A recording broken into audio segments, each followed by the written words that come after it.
L'insalubrité n'est plus la bienvenue ici à Mbam, dans le sud Cameroun. Depuis quelques semaines, les jeunes se sont investis dans l'assainissement de la ville. Le travail n'a pas été du tout facile, mais comme c'était un travail en groupe, nous avons mis beaucoup d'efforts pour que cela soit meilleur, vu que c'est d'abord notre ville. C'est un travail appréciable, d'autant plus que l'œuvre est vraiment allouée et ça rend la ville de plus en plus propre et vraiment c'est très encourageant. Ils ont balayé les rues, curé les caniveaux, au grand bonheur des populations et des autorités. L'une de vos missions est de pouvoir assainir et embellir cette ville qui nous est chère. Et je crois qu'à travers ces jeunes, vous avez effectivement matérialisé votre mission. Ceci nous a aussi permis, à travers votre initiative, de permettre aux jeunes de se mouvoir. La tâche revient maintenant à toute la communauté de maintenir la propreté au sein de la ville.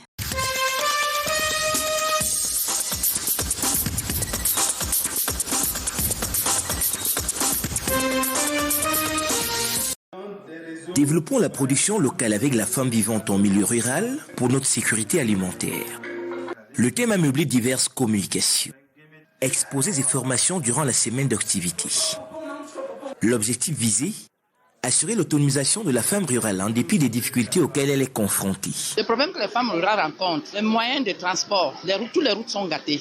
Quand on cultive comme ça, tu vois, donc tu as bien le produit donne, mais pour aller revendre, on a des problèmes de route. C'est un sentiment de satisfaction parce que nous les avons vus mobiliser autour de l'autorité administrative pour célébrer cette journée à elle dédiée. Mais à l'appel à leur endroit, qu'elles ne cessent de continuer à valoriser le travail de la terre, mais tout en acquérant des connaissances qui pourraient les aider à dépasser les défis du changement climatique et de toutes les autres menaces. En reconnaissance du travail du titan qu'abattent au quotidien ces Amazones, l'autorité administrative a recommandé de mettre en pratique les formations reçues, se structurer autour des activités génératrices de revenus et accroître leur rendement. Je voudrais d'emblée exprimer toute ma reconnaissance à nos braves mamans, femmes rurales, ces Amazones, pour le travail de fourmi qu'elles abattent au quotidien, malgré les intempéries, pour approvisionner nos marchés, nos supermarchés, afin que nous soyons nourris. Il faudra compter sur la femme rurale pour juguler l'impact et les effets de la guerre russo-ukrainienne au Cameroun et minorer les pénuries ainsi que l'insécurité alimentaire.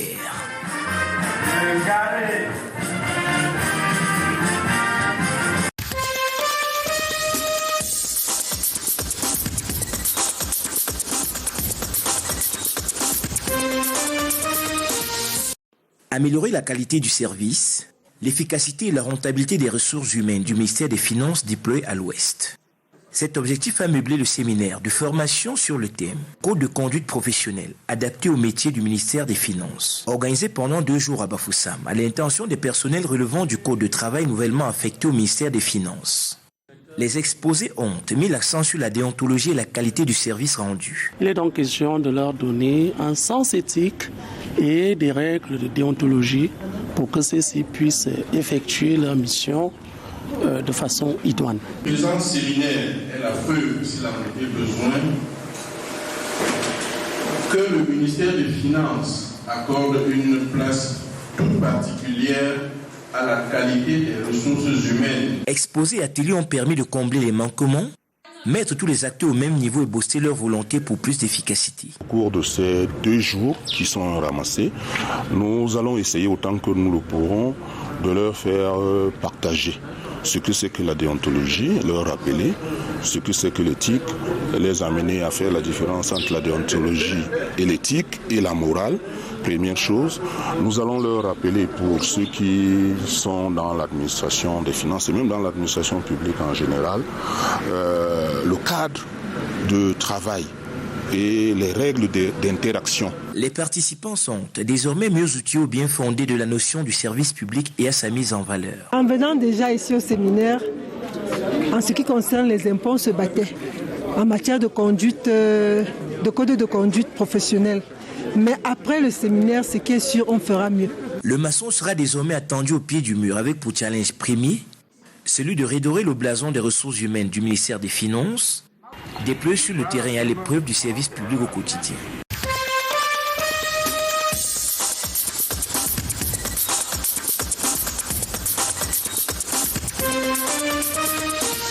La cherté des engrais, le mauvais état des routes, l'accès difficile au financement, voilà quelques difficultés auxquelles font face les femmes rurales du Mbamé-Inoubou. Les fourmis là, qui ne permettent pas, même le macabo, même le manio, même les ignam, ça nous ennuie dans notre arrondissement. Nous avons le manque de la main d'œuvre. D'abord, nous n'avons pas la route pour que les étrangers entrent pour venir acheter ce que nous travaillons. Les difficultés de la femme rurale sont, les routes sont acclavées. Et surtout en saison pluvieuse, la femme rurale tombe et se relève pour aller prendre la nourriture. Nous, les femmes du Mbamé, nous prions le gouvernement de nous venir en aide. Ce département est un bastion agricole qui nourrit les régions du centre, l'ouest et le nord-ouest. Les femmes rurales disent vivre le calvaire et appellent l'État à l'aide. L'accès aux coopératives, comme je l'ai énuméré, l'accès à l'accompagnement multiforme des États, l'accompagnement de proximité. Je dirais aux femmes qu'il ne faut pas se décourager. Je pense que le représentant du président de la République, j'ai nommé le prophète du Mbamé-Inoubou, a pris bonne note de nos doléances et je suis sûr que le président de la République agira en faveur de la femme rurale. Des doléances adressées à l'autorité administrative lors de la célébration de la 27e édition de la Journée mondiale de la femme rurale. L'officiant des séants, qui malgré les difficultés dont elles font face, continue à œuvrer afin de nourrir le Cameroun. Nous allons à notre niveau voir comment on peut résoudre certains de ces problèmes qu'elle a soulevés et les autres qui demandent l'attention de nos hiérarchies, différents hiérarchies, on va les transmettre. Mais nous pouvons dire... C'est la ville de Bokito qui a été choisie pour cette 27e édition. L'espoir est que l'appel à l'aide de ces Amazones n'entre pas dans des oreilles de sourds.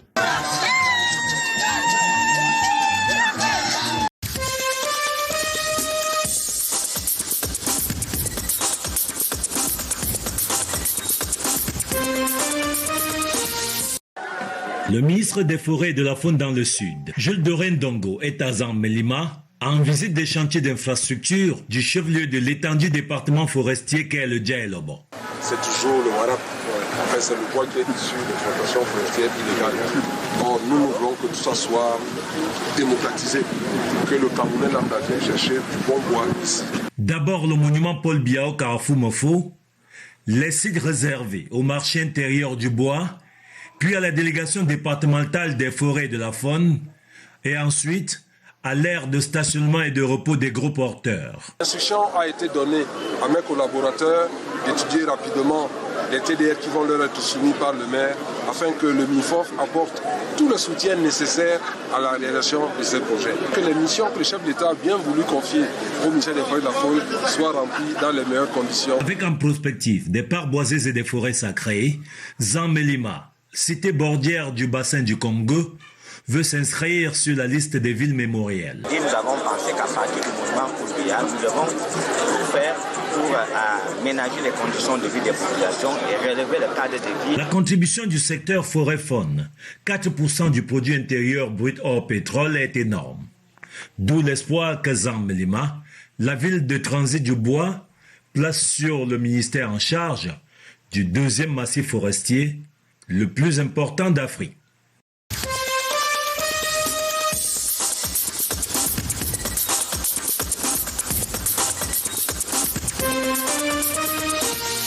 Yvette Mungondi, Baka de Salapumbe et fière de l'être, s'affirme avec ses produits thérapeutiques. Une femme qui n'est pas en mariage ou bien elle est en mariage et que l'homme n'a pas la force là, je prends ça, je donne à mon mari marche ça, il avale au jus. Quand mon mari arrive au lit, vraiment quand il me touche là, je suis le matin, je réveille que ça ne sourit. Salapumbe, ce grand massif forestier valorise la femme de l'Est. Voici leur dur labeur, produit de diverses variétés, dont le Forum africain des femmes entrepreneurs motive au changement des caps. Nous voulons vraiment que les femmes sortent de l'informel pour le formel. C'est cela que nous les avons entretenues aujourd'hui. L'urgence du développement de la production locale s'y est. Ces femmes rurales militent pour la sécurité alimentaire. Salapoumbe accueille la célébration régionale. Dans l'ensemble, dans la région de l'Est, les manifestations se sont déroulées dans une très bonne ambiance. À l'Est, ces femmes rurales se font accompagner par les pouvoirs publics. Pendant la célébration du 15 octobre dernier, Mosi Johnson Malafa, préfet de la Bumba Ngoko, représentait le gouverneur de l'Est. Assurer les femmes rurales ici mobilisées de continuer à faire confiance au gouvernement par rapport à leurs différentes doléances. Une agresse qui interpelle davantage. C'est par une riche soirée récréative que rendez-vous a été pris pour l'édition 2023.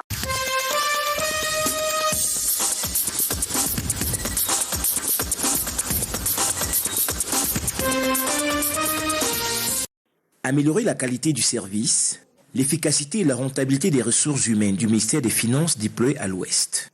Cet objectif a meublé le séminaire de formation sur le thème « Code de conduite professionnelle adapté au métier du ministère des Finances » organisé pendant 2 jours à Bafoussam à l'intention des personnels relevant du Code de travail nouvellement affecté au ministère des Finances.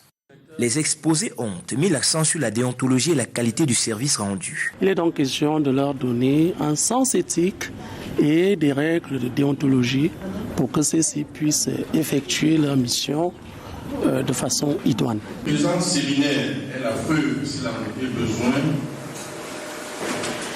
que le ministère des Finances accorde une place toute particulière à la qualité des ressources humaines. Exposés et ateliers ont permis de combler les manquements, mettre tous les acteurs au même niveau et booster leur volonté pour plus d'efficacité. Au cours de ces 2 jours qui sont ramassés, nous allons essayer autant que nous le pourrons de leur faire partager ce que c'est que la déontologie, leur rappeler ce que c'est que l'éthique, les amener à faire la différence entre la déontologie et l'éthique et la morale.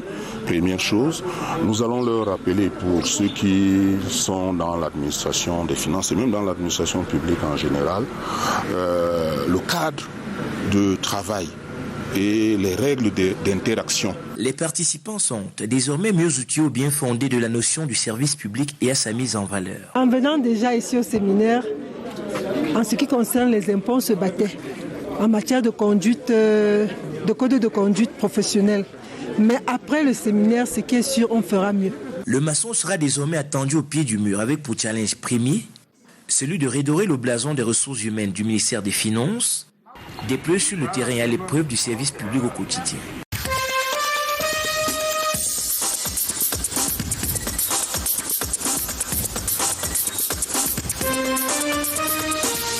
Nono Biajan, ici en image, est élève et lauréate du probatoire d'enseignement général, série allemande, session 2021, comme candidate irrégulière au lycée de Quitté, dans le 2e arrondissement de DA. Après avoir payé ses frais d'examen auprès de l'intendant, elle va déserter les cours à la recherche de son acte de naissance. À la veille des compositions, elle se présente à l'établissement pour le retrait de son récépissé. Mais hélas, son nom n'y figure dans aucune liste. 2 jours avant la compo, j'ai constaté qu'il n'y avait pas mon nom dans la liste.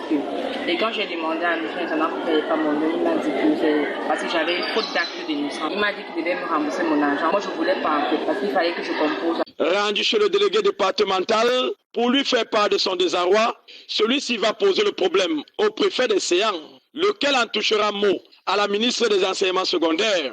Instruction sera donnée que l'élève compose. Nono Biajan a reçu son examen et son nom a finalement été intégré à l'office du baccalauréat.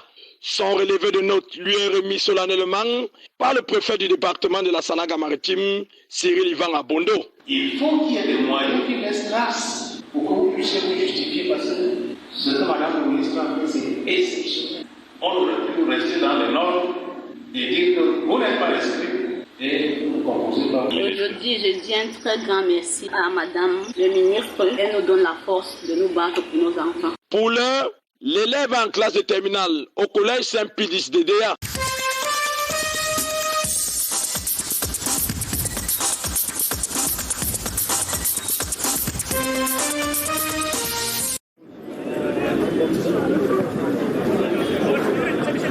Sur l'aire de jeu, il tape dans le ballon, ce n'est pas anodin. Au-delà de la simple pratique du sport, il compte parmi les fans du Paris Saint-Germain et de l'Olympique de Marseille. C'est une rencontre de convivialité, c'est une rencontre amicale, c'est une rencontre qu'on appelle pour essayer de changer, de former quelque chose. On a l'habitude de se réunir avec nos adversaires et c'est celui qui reçoit dans le match en réalité, qui reçoit aussi ici chez nous. Et c'est ce qu'on est en train de faire en recevant nos confrères que nous avons déportés du côté de Obala. Ils jouent ici leur part de classico. Dans ce duel des fans, les pro-Marseille venus d'Obala prouvent encore le rassemblement et l'unité que véhicule le football. Simplement pour célébrer l'amitié et resserrer les liens de fraternité entre les deux clubs amis. Le football, c'est l'une des opportunités à ce que les jeunes se retrouvent pour célébrer ensemble. Si dans cette rencontre entre fans, le club phocéen l'emporte, le soir, lors du face-à-face entre les deux équipes, le score est tout autre.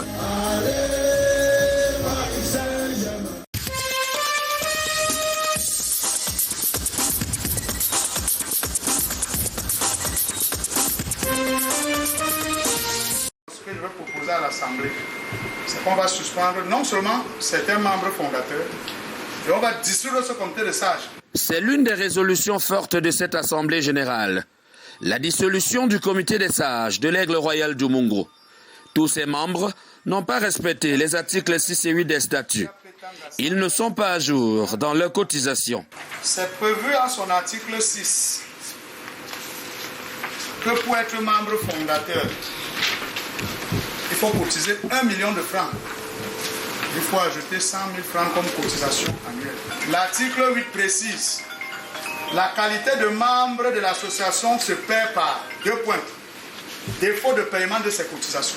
Cette assemblée vient après l'accession de Aigle de Konsamba en D2, après de très longues années dans la Ligue.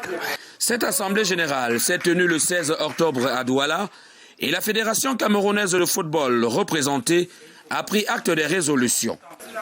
Donc, au sortir de cette assemblée, ou bien si j'ai été désigné, c'est pour donner l'onction de la FECAFOOT. Et à ce jour, l'assemblée générale tenue par l'Aigle royal du Mungo est bel et bien validée. Notons également qu'Adolphe Seke a été réélu président du club. Il aura la responsabilité d'assurer à l'Aigle royal du Mungo la participation honorable à MTN Elite 2.